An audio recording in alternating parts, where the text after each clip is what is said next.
96 FM Merkuri, sahabat dan selamat pagi. Seperti biasa di hari Rabu dari pukul 11 hingga 12 siang ada perbincangan Rumah Sehat Surabaya yang bisa Anda ikuti sahabat. Dan perbincangan Rumah Sehat Surabaya ini merupakan hasil kerjasama dengan Ikatan Dokter Indonesia Cabang Kota Surabaya menghadirkan para pakar, para ahli untuk bisa memberikan kita edukasi dan informasi seputar kesehatan. Dan perbincangan Rumah Sehat Surabaya ini sahabat bisa Anda ikuti baik itu melalui aplikasi on air ataupun juga di websitenya Merkuri di www.merkurifm.id.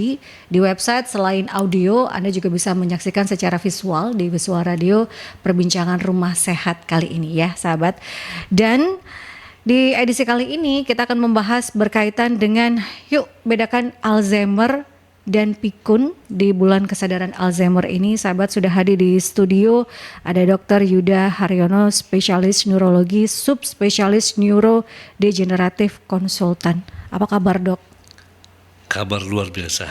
Terima kasih sudah hadir ya dok untuk memberikan kita edukasi dan informasi seputar tema. Tadi sebelum jeda kita sempat ngobrol gitu ya terkait dengan pikun dan demensia ini, perbedaannya apa ya dok? Apakah hanya istilah saja? Kalau Alzheimer berbeda lagi, tapi kalau pikun dan demensia ini sama, hanya beda penyebutan. Kalau pikun orang Jawa. Orang Jawa gitu ya dok ya. Artinya ini kan bahwa orang Jawa pun zaman dahulu sudah bisa mengidentifikasi orang ini mengalami kemunduran kognitif. Mereka menyebutnya adalah pikun. Itu ya sahabat. Jadi kita akan lebih banyak membahas berkaitan dengan tema tersebut dan Anda bisa juga berkonsultasi ataupun juga sharing sahabat di line telepon 5620096 atau di WhatsApp call dan juga WhatsApp Messenger di 08173096. Kita tadi sudah dibuka berkaitan dengan pikun dan juga demensia, tapi kita membahas berkaitan dengan bedanya Alzheimer dan juga pikun karena kita berada di bulan kesadaran Alzheimer ini sahabat. Kalau Alzheimer sendiri dok dan juga pikun atau demensia ini perbedaan yang mendasarnya seperti apa? Ya sebetulnya begini, demensia itu adalah saya sampaikan definisinya ya. Betul. Demensia atau istilah bahasa Jawa atau sekarang juga bahasa Indonesia ya. Pikun itu adalah penyakit dari penyakit yang tergolong dalam neurodegeneratif yang sifatnya kronis progresif. Jadi kronis progresif pelan-pelan makin lama makin menurun ya dan mengenai fungsi kognitif. Fungsi kognitif itu ada beberapa domain ya. Ada buku yang mengatakan 7 domain, ada buku yang mengatakan 9 domain. Tapi domain yang utama pada orang dengan demensia atau ODD itu adalah domain memori. Jadi semua penyakit demensia jenisnya kan banyak. Itu yang terkena utamanya adalah memori, terutama pada Alzheimer. Jadi demensia, pikun itu adalah gangguan fungsi kognitif yang kronis progresif mengenai memori yang juga disertai dengan domain kognitif lainnya bisa satu atau lebih dan mengakibatkan orang itu mengalami hendaya atau gangguan aktivitas sehari-hari. Jadi ADL activity daily living-nya, social activity-nya juga mengalami kemunduran, penurunan. Itu baru kita sebut dengan demensia. Tetapi kalau seandainya orang itu juga lupa, mudah lupa, suka mulai ada perubahan perilaku, tapi aktivitas sehari-hari masih bisa makan, minum, waktunya ini semua masih bisa dikerjakan sendiri, itu belum demensia, itu masih mungkin MCI, mild cognitive impairment. Sementara demensia itu memiliki macam-macam ya jenis penyakit demensia. Yang paling banyak di dunia adalah Alzheimer. 60-80% yang diderita di dunia itu ada Alzheimer. Yang kedua baru vaskular demensia, biasanya berhubungan dengan stroke. Pasca stroke orang terkena kemunduran kognitif. Itu ada 33%. Lalu kemudian ada Parkinson demensia, disease BDD. Itu biasanya adalah demensia diakibatkan karena Parkinson. Jadi orang Parkinson nanti akan 1 tahun kemudian mulai ada penurunan kognitifnya. Itu PDD atau Parkinson demensia. Ada jenis demensia lainnya adalah demensia Lewy body, DLB, di mana sinuklein yang ada dalam otak itu mengalami kerusakan lalu menggerombol membentuk Lewy body tadi menjadi bahan yang plak yang merusak kognitif seseorang. Ya, jadi itu biasanya demensia dulu baru Parkinson muncul. Jadi kebalikan dengan PDD kalau DLB. Lalu ada lagi demensia frontotemporal, FTD, frontotemporal demensia. Itu sesuai dengan namanya, itu adalah kerusakan pada otak yang bagian frontal depan dan samping temporal. Di mana manifestasinya biasanya ada demensia behavioral FTD, jadi perubahan perilaku, terus kemudian ada APP, afasia, jadi orang demensia dengan afasia kemampuan bahasanya berkurang, kadang-kadang blocking, lalu kemudian ada demensia yang semantik. Jadi beda, Alzheimer itu adalah bagian dari demensia. Oh, jadi penjelasannya seperti itu ya, sahabat. Kadang kan orang Alzheimer, terus kemudian demensia atau pikun. Ternyata kalau pikun itu ada bahasa lain saja dari demensia. Tapi kalau demensia itu banyak sekali jenisnya gitu ya. Salah satunya adalah Alzheimer ini. Dan kalau kita bicara tentang Alzheimer berarti istilahnya pasiennya atau diderita oleh banyak orang, Dok. Kalau di Indonesia angkanya seperti apa atau kondisinya seperti apa? Seperti yang dokter tangani lebih banyak kah untuk sekarang ini, Dok, terdeteksinya?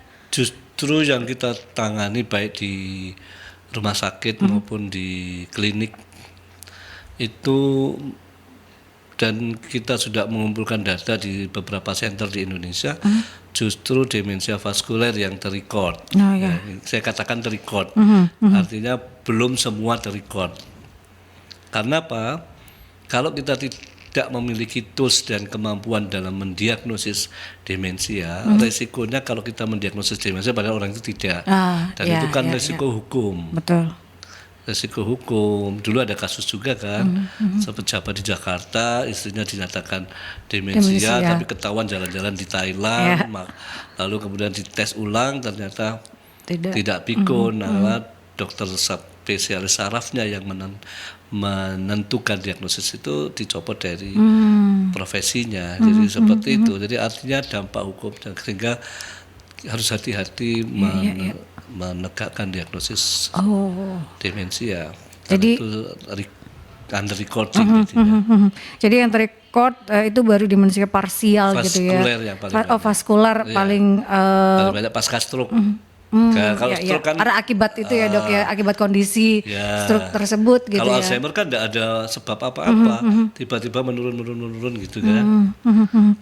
Nah, ini yang ternyata menarik ya, sahabat, pembicaraan kita berkaitan dengan membedakan Alzheimer dan juga pikun atau demensia di bulan kesadaran Alzheimer, karena kita pengennya dalam membangun awareness seperti apa berkaitan dengan Alzheimer. Nah, untuk gejalanya, Dok, apakah Alzheimer ini ada gejala yang khas yang harus dipahami atau gejala-gejala awal dari Alzheimer ini, Dok? Iya, seperti yang saya katakan tadi bahwa kalau itu Alzheimer, karena itu penyakit demensia yang paling banyak, itu perjalanannya sebetulnya awalnya insidious, artinya tidak jelas kapan mulainya. Nah, itu yang paling membuat keluarga itu baru ngeh atau sadar, loh ternyata orang tua saya atau keluarga saya kok begini, baru sudah dalam kondisi sudah betul-betul demensia, baru dibawa ke klinis. Jadi ada insidious, awalnya tidak jelas kapan mulai.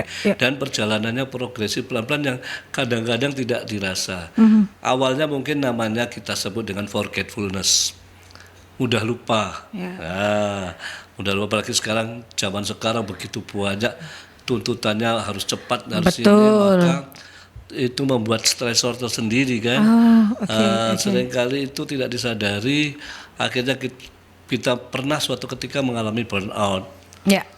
burnout itu nggak ngerti apa yang harus dilakukan, apa yang harus saya pikirkan, bisa kosong. Nah, seperti itu Blank harus, gitu ya, Dok, ya. harus rest itu. Kalau enggak jatuh terus nanti akhirnya forgetfulness, terus kemudian terjadi MCI, mild cognitive impairment. Kalau forgetfulness mungkin yang merasakan diri sendiri. Ya.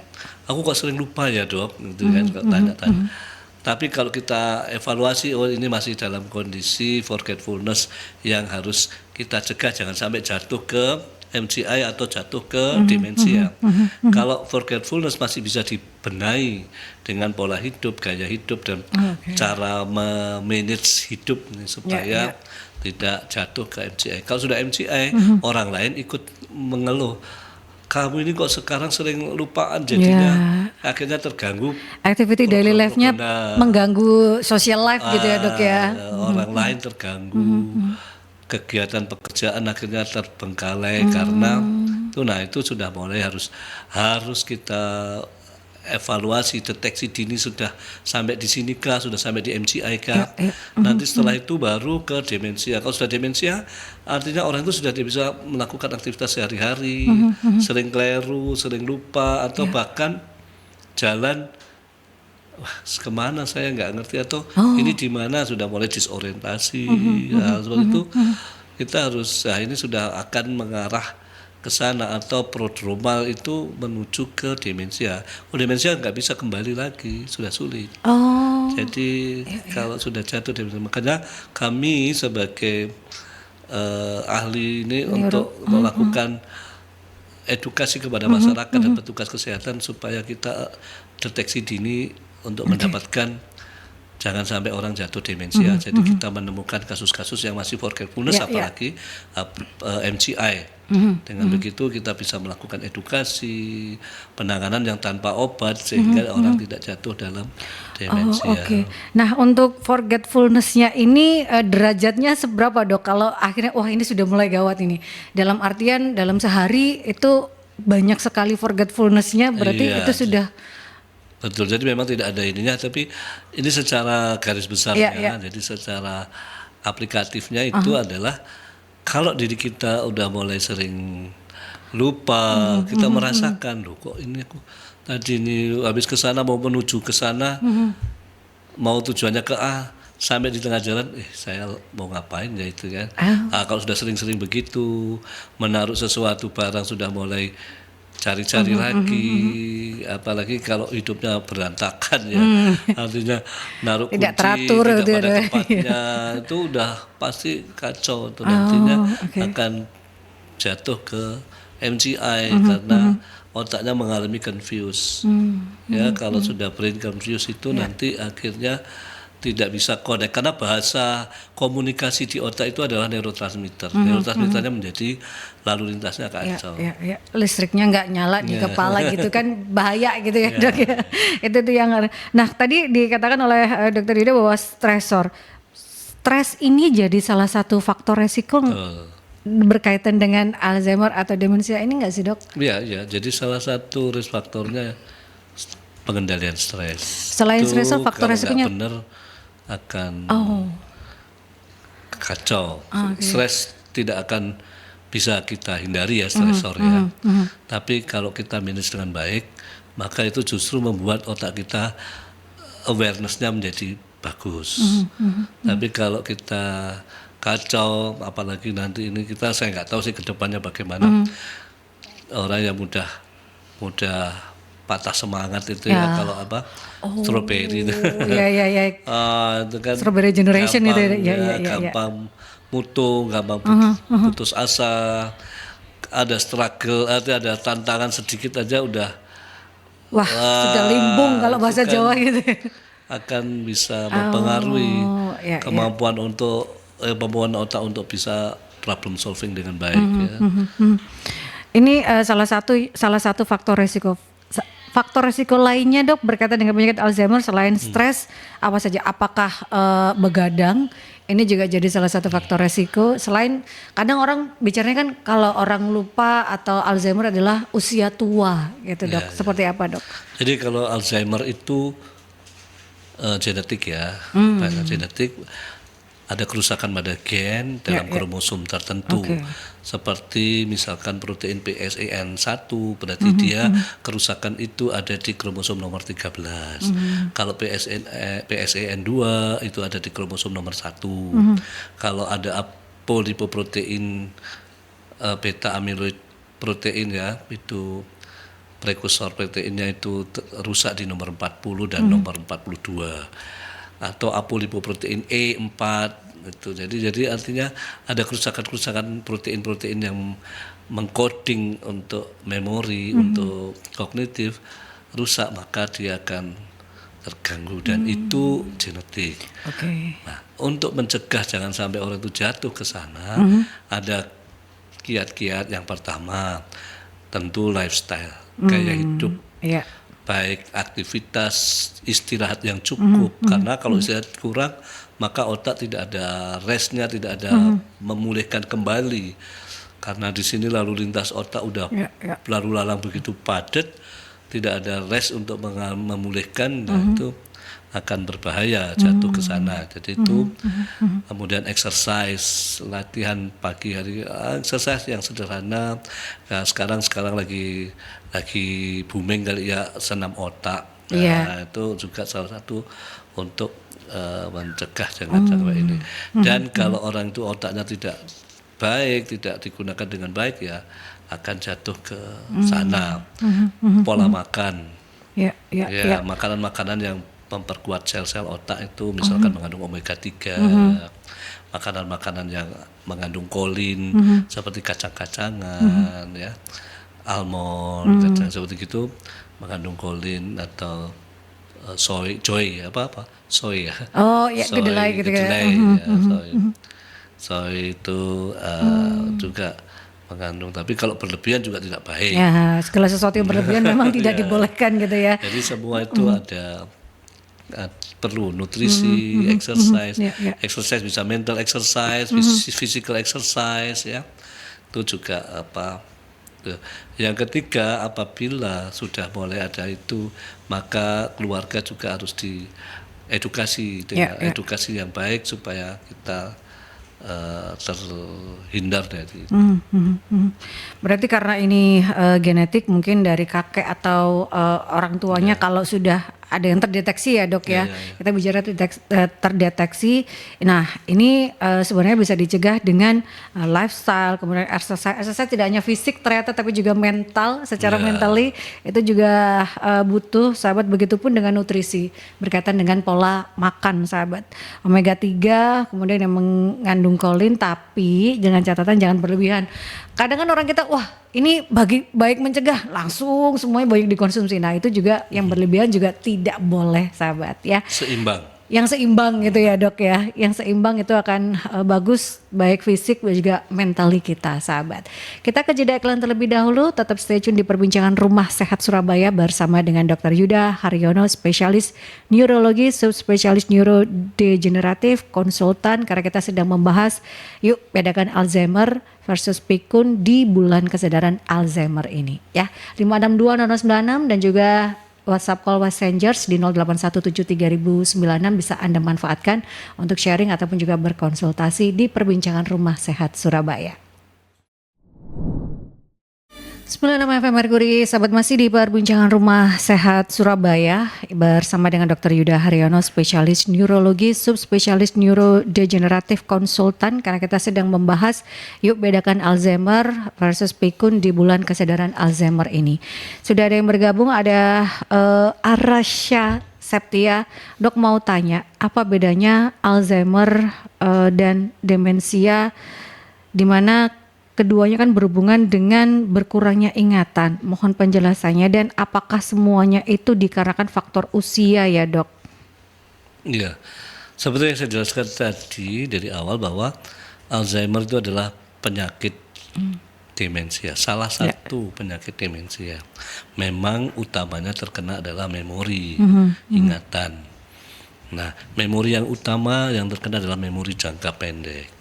Jangka panjangnya masih ingat mungkin awal-awal. hanya jangka pendeknya baru aja ngomong lupa, baru aja diajak ini nanti tanya lagi, tanya jam berulang-ulang itu memori jangka pendeknya udah lupa. Itu Udah adalah, makan bilang belum gitu ya Dok ya. baru makan belum makan. Nah, itu kan bisa berantem tuh Betul. sama Iya, betul. keluarga. Orang belum makan sudah. Yang kayak gitu memori jangka pendek berarti ya Dok ya. Memori jangka pendek yang utama itu yang apa namanya yang disebut dengan gangguan memori jangka pendek yang paling sering pada Alzheimer awal. Ini semuanya dikarenakan faktor usia. Jadi kalau dulu memang ODD orang dengan demensia itu muncul di atas 60 tahun. Tapi sekarang ada istilahnya early onset demensia. Di bawah 60 tahun sudah banyak yang mengalami demensia. Itu kita waspadai karena mungkin ya tadi faktor-faktor risiko. Ingat bahwa faktor-faktor risiko tadi itu adalah lifestyle, belum faktor-faktor risiko yang berhubungan dengan vaskuler, karena kita tahu bahwa otak itu membutuhkan vaskularisasi yang cukup banyak. Karena itu kalau ada vaskuler pembuluh darah yang mengalami kerusakan akibat hipertensi, diabetes, kolesterol yang tinggi, ya lemak yang tinggi, yang paling banyak merokok. Wah. Itu semua adalah faktor risiko. 4 ini faktor risiko yang terbanyak menyebabkan penyempitan pembuluh darah, yang akhirnya pasokan makanan ke otak kurang. Salah satunya akhirnya jatuh bisa ke stroke, lalu kemudian baru demensia, atau langsung ke demensia itu. Itu ya sahabat. Jadi bukan hanya karena faktor genetik kemudian lifestyle gitu ya, tapi ada beberapa faktor lainnya seperti penyakit degeneratif yaitu darah tinggi, kemudian kolesterol dan diabetes. Karena kan ini juga menimbulkan syarafnya mengalami kerusakan dan akhirnya jatuh kepada demensia atau sebaliknya terlebih dahulu gitu ya Dok ya. Itu yang harus dipahami Dok. Kalau ada anggapan, karena kan anggapan di masyarakat kita bahwa penyakit demensia atau pikun kemudian Alzheimer itu lumrah karena usianya sudah lanjut. Kalau yang seperti itu penuaan yang normal atau seperti apa Dok? Ya, jadi zaman dulu tapi sekarang sudah mulai bergeser pemahaman tentang demensia pikun. Kalau dulu orang bilang wis wajar lah gitu betul. ya. Wajar pikun. Nah, tapi ingat kalau pikunnya sudah mulai mengganggu dan perubahan perilakunya sangat nyata. Ada 2 hal ya perubahan perilaku. Yang pertama mungkin dengan gejala namanya negatif simptom.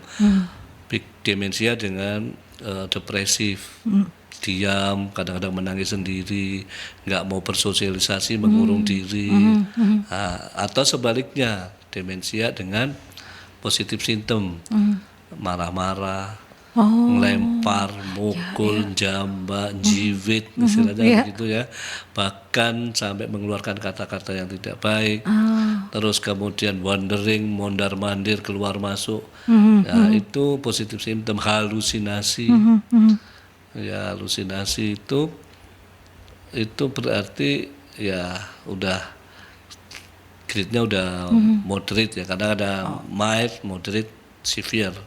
Jadi kalau udah moderate itu sudah mulai perubahan-perubahan perilaku, behavior dan mental atau kita sebut dengan BPSD, behavioral psychological symptom demensia.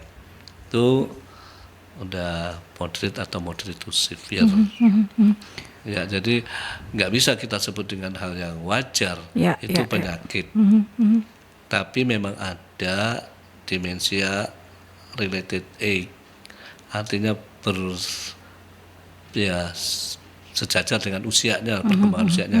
Kalau 80 tahun ya wajar lah kalau sudah lupa. Betul. Tapi kalau 60 tahun lupa, mulai ada perubahan perilaku, curiga, itu awas, hati-hati, mungkin itu sudah demensia. Ya. Kalau 80 ke atas seperti 85 kemudian sering lupa, itu hal yang wajar ya sahabat, karena banyak sekali hal-hal yang dialami, jadi kan otaknya sudah mengalami penurunan gitu ya. Itu tapi kalau masih 60 ataupun 50 itu kan berarti ada sesuatu hal yang salah gitu ya Dok ada ya. sesuatu yang tidak beres di otak. Dan itu harus kalau kita bicara berkaitan dengan pemeriksaan dan juga tes untuk bisa memastikan seseorang menderita Alzheimer itu apa saja, Dok? Ya. Yang pertama harus dipahami terlebih dahulu. Ya, yang pertama anamnesis, artinya tanya jawab, apakah memang arahnya ke sana. Lalu kemudian kita lakukan pemeriksaan fisik. Seringkali orang tuh kalau ke dokter saraf itu kan kalau nggak lumpuh, geringgingan, balik gitu ya. Yang diabaikan adalah defisit neurologi yang bersifat kognitif, kemunduran kognitif tidak pernah dikonsultasikan atau jarang. Habis kecelakaan traumatic brain injury, otaknya mengalami memar sedikit, tidak segera ditangani dengan baik ya akan menjadi cepat pikun karena itu bisa gangguan kognitif juga. Dan itu memang itu lalu pemeriksaan neurologi. Kalau nggak ada fisik mentalnya, lalu kemudian kita lakukan pemeriksaan dengan tools untuk kognitifnya. Yang paling screening paling kasar adalah yang paling umum adalah MMSE, Mini Mental State Examination, atau MoCA, Montreal Cognitive Assessment. Itu yang bisa kita lakukan. Lalu kalau untuk menyingkirkan apakah ini karena vaskular atau tidak dengan HIS, Helsinki Score, itu semua dengan tes-tes. Lalu setelah itu baru kita apakah ini suatu possible, probable demensia, karena demensia ini tadi saya katakan dampak hukum ya. Betul. Lalu kemudian setelah itu tes, kemudian kita lakukan marker. Marker apa? Biomarkernya mungkin secara laboratoris melihat protein tau, apakah melihat beta amyloid plaque ada enggak, itu kan seperti itu. Lalu kemudian bisa radiomarkernya dengan cara MRI. Dengan MRI akan terlihat apakah ada multiple infarct, apakah ada periventricular atherosclerotic atau Binswanger disease, atau brain atrophy dengan hipokampal atrophy. Semua akan kita lihat. Kalau memang itu ke arah sana, maka itu sudah disebut dengan probable demensia. Artinya diagnosisnya sudah probable. Diagnosa pastinya dengan cara biopsi, tentu sudah postmortem, tidak mungkin orang hidup di biopsi ya otaknya, tadi meninggal baru kita lihat. Tapi ada gambarannya. Kita ke penelpon terlebih dahulu, Dok. Selamat siang, Merkuri. Selamat siang. Ya, dengan Mas Dewa. Iya. Ya, baik. Silakan Mas Dewa. Yang pertama, Dok, semoga disiapin pensilnya. Itu apakah karena akibat diabetes, bisa nggak? Karena diabetes itu katanya kalau nyerang ke mata kena glukoma, nyerangnya ke otak jadinya stroke, terus nyerangnya ke apa jadi Alzheimer juga. Apakah itu diabetes juga pencetus bisa jadi Alzheimer? Jadi mungkin kalau iya, mungkin jadi panduan juga kalau emang itu benar. Terus yang kedua, apakah orang kena stroke rata-rata jadi pikun ya? Nah, apakah itu juga ciri-ciri Alzheimer? Karena ya almarhum mama saya itu setelah dia terkena stroke itu sampai sekarang saya nggak tahu stroke-nya kenapa, karena kakak nggak pernah cerita apa karena jatuh atau karena serangan tiba-tiba. Pokoknya sama saya ngobrol itu udah lupa-lupa terus. Setiap ketemu saya tuh apa ya ini? Kalau sama kakak saya ingat gitu loh. Saya bingung akhirnya ya sudah. Sampai akhirnya mama udah nggak ada ya nggak masalah sih. Cuma kadang ingat kadang nggak gitu. Apakah stroke itu setelah kena orang stroke itu bisa kena Alzheimer, Dok? Nah, terus yang ada lagi, ada nggak sih umur termuda terkena Alzheimer yang tadi dokter kan rata-rata umur 80 sudah sembuh ya? Ada nggak sih kasus di Indonesia? Kalau nggak ada, mungkin di dunia dokter pernah baca jurnalnya, wah ada ini umur 20 kena Alzheimer. Nah, itu kenapa kok bisa seperti itu, Dok? Mungkin apa gaya hidup ya? Terus makanan ini, Dok. Kalau ini berbau dengan otak ya, ini apakah ginkgo biloba. Ya itu yang biasanya ada di iklan-iklannya itu buat nutrisi otak, untuk mengingat otak. Apakah itu bisa dikonsumsi? Tapi kalau sudah sakit ya nggak mungkin dong. Tapi untuk menghindari itu apakah kita bisa mengkonsumsi itu dengan suplemen, atau kalau mentahnya mungkin susah ya kalau dimakan mentah-mentah itu katanya susah ya. Itu apakah bisa mengatasi kepikuran atau Alzheimer? Terus kenapa, Dok ya kalau orang papa saya tuh syukurnya waktu sebelum meninggal itu setelah dia pensiunan, dia nggak mau diem di tempat, selalu ingin mengerjakan usaha di rumah, lalu melayani warganya sebagai Pak RW, itu selalu jadi pengurus di masjid. Jadi dia maunya sibuk dan syukurnya itu nggak ikut gitu loh. Jadi masih inget banget gitu loh. Malah saya selalu lupa, apakah saya juga kena Alzheimer muda ya kan? Saya sampai lupa ini hari apa. Tapi akhir-akhir ini dok, saya sampai kadang keliru hari dok. Gini dok, jadi saya itu sering banget sudah bikin appointment, oh ya hari ini kita ada pertemuan seminar, oh ya ini sudah saya rekap, saya jurnal. Tapi saya kadang lupa, antara harinya kecepatan, saya datang, loh, Pak, kok acaranya nggak ada? Itu kan baru besok. Cepat saya datang, itu saya terlalu peduli apa? Kadang juga kelewatan. Saya datang, kita nggak ada acara. Loh mas, 2 hari yang lalu itu. Jadi kan, ini otak saya yang keliru atau saya hidup di zaman yang salah? Jadi akhir-akhir ini saya gitu, Dok. Kata teman saya gini, siap-siap mas, bareng ini ya Al-Fatihah lah, aku sampai siap-siap.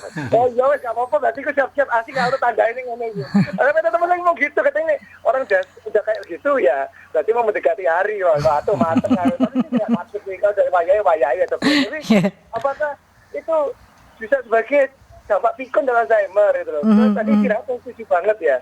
Istirahat itu maksimal berapa sih dok untuk orang dewasa? Makanya anak kecil itu selalu mengingat dan selalu tidak pikun ya. Selalu walaupun tidurnya panjang, selalu disembunyiin mainannya. Kalau dicari, mana mah mainanku tak taruh sini tadi. Sembunyinya pasti ya. Padahal kita udah sandiwara mungkin biar tidak ketahuan gitu. Tapi ini anak tahu aja disembunyiin di mana. Ingat banget ya. Apakah itu ada maksimal tidur berapa lama dok untuk orang dewasa atau mungkin menjadi standarnya? Sama terakhir satu lagi, apa benar sih dok kalau makan beriodium itu bikin otak pinter? Terus ada yang ngomong makan ikan. Nah ikan itu apa? Ikan mentah apa ikan matang? Orang Jepang itu pada ikan mentah. Apakah Alzheimer-nya berkurang semua orang Jepang gitu? Mungkin gitu ya, terima kasih, semoga tercatat. Selamat pagi. Selamat pagi, terima kasih Mas Dewa. Diborong dok pertanyaannya. Jadi, tapi sebenarnya beberapa sudah dijelaskan gitu ya dok ya, berkaitan dengan apakah diabetes itu bisa menyebabkan demensia itu tadi. Kan risk faktor vaskuler. Salah satu yang terbanyak yang menyebabkan stroke atau yang menyebabkan itu kan adalah hipertensi, diabetes, dan dislipidemi, lemak kan orang-orang makan makanan berlemak sekarang kan semuanya di fry gitu ya dok ya. Itu adalah faktor resiko.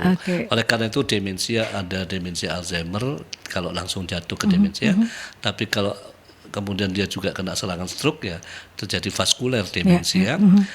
Kalau dua-duanya ya namanya mixed demensia, biasanya cepat.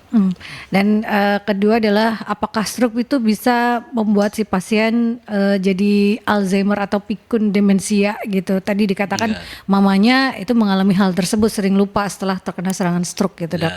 Ya itu yang sebenarnya sudah dijelaskan tadi, tapi boleh dok. Berarti stroke demensia atau vascular demensia, bukan Alzheimer. Tapi tidak menutup kemungkinan sebetulnya sudah sebelum kena serangan stroke sudah mulai ada demensia dulu. Terus kemudian baru kena stroke, ya itu mixed demensia. Itu ya. Kemudian adakah usia muda itu terkena Alzheimer dan penyebabnya kenapa dok? Ya memang pada usia-usia muda bahkan umur 40 tahun ada yang sudah terkena, kita sebut dengan early onset dementia EOD. Itu biasanya berhubungan dengan genetik. Paling banyak. Kalau lifestyle itu kan butuh waktu yang lama ya. Kalau yang usia muda-muda udah terkena, mungkin keluarganya sudah ada yang kena, orang tua atau apa, dia kena muncul lebih awal oleh karena pemicu-pemicu gaya hidupnya itu ya. Karena ini kan sebenarnya penyakit kronis progresif juga sebenarnya pelan-pelan gitu ya dok ya. Kemudian yang ditanyakan lagi adalah konsumsi ginkgo biloba. Ya itu kan suatu fitofarmaka ya, artinya tanaman. Memang ditengarai bahwa dengan ginkgo biloba fungsinya dia juga membuat vasodilatasi atau pembuluh darah melebar, dengan harapan aliran darah ke otak menjadi lebih lancar, sehingga otak tetap terjaga segar gitu ya. Jadi riset-riset terus ada ginkgo biloba dengan kode-kode risetnya.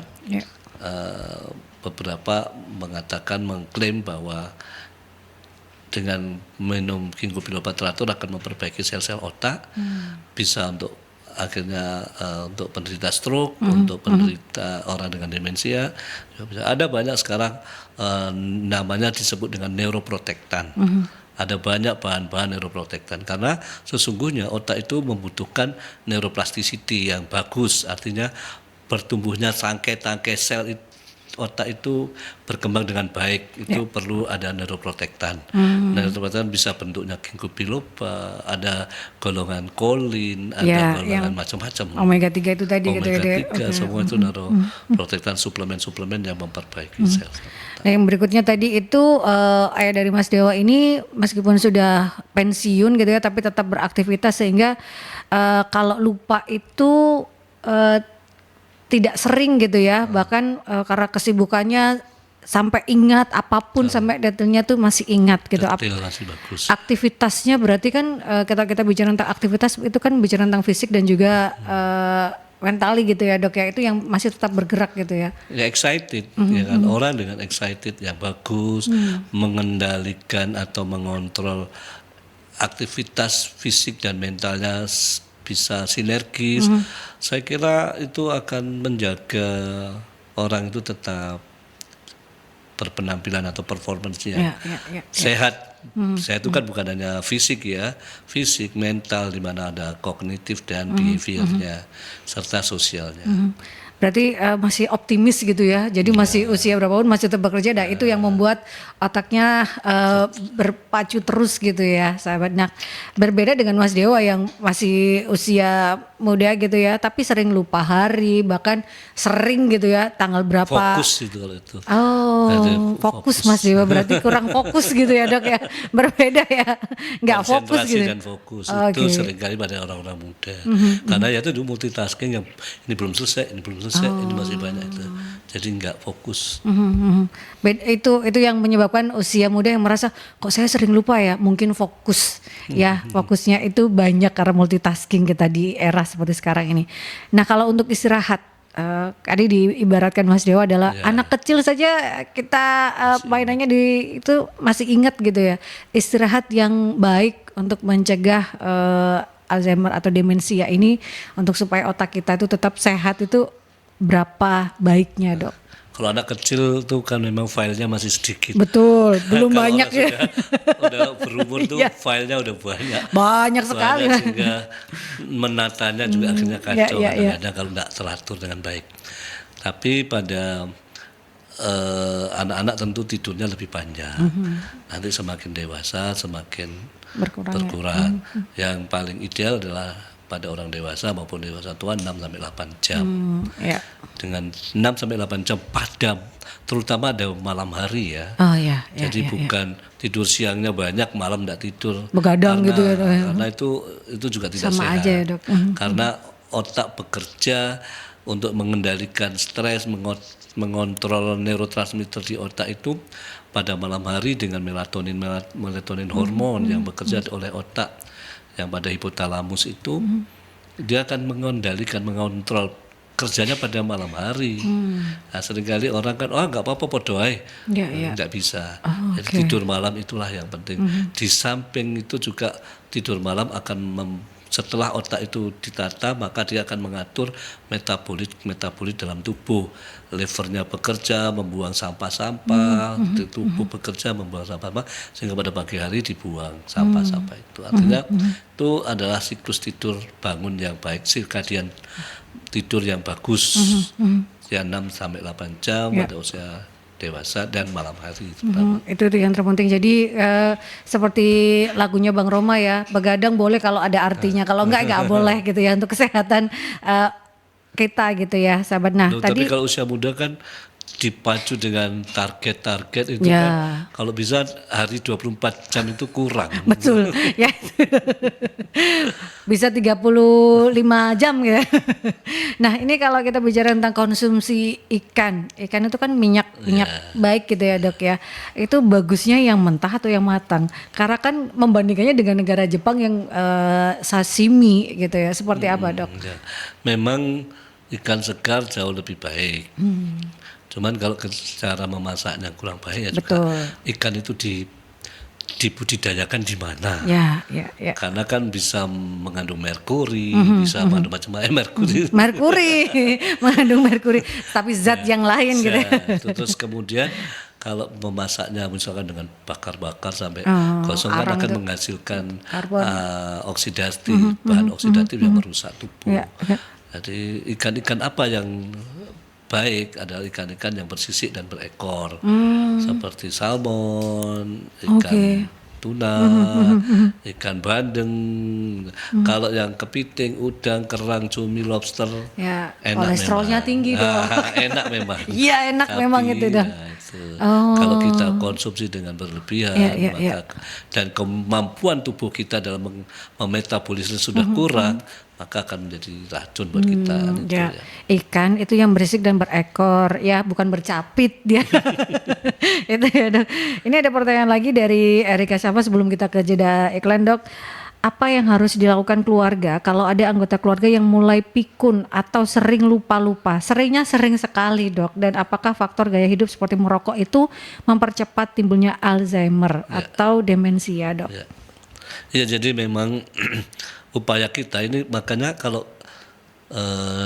orang sudah terdiagnosis dengan demensia, maka kita tidak mengobati hanya pasien tersebut, tapi adalah familial terapi.